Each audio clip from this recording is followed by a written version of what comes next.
తప్పటడుగులు వేస్తూ ఉన్నప్పుడు అదుపు తప్పినే కింద పడ్డప్పుడు అది చూసి అమ్మ బిరబిర ఉరికొచ్చి దెబ్బ తాకేనాని ఒళ్ళంతా చూస్తది.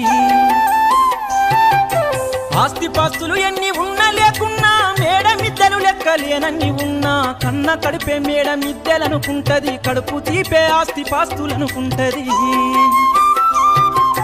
జ్వరమొచ్చి ఒళ్ళు కాలితే అమ్మ గుండె నిండా బాధ ఉంటది. ఓ దేవుడా నా కడుపును కాపాడమని వేడుకుంటది.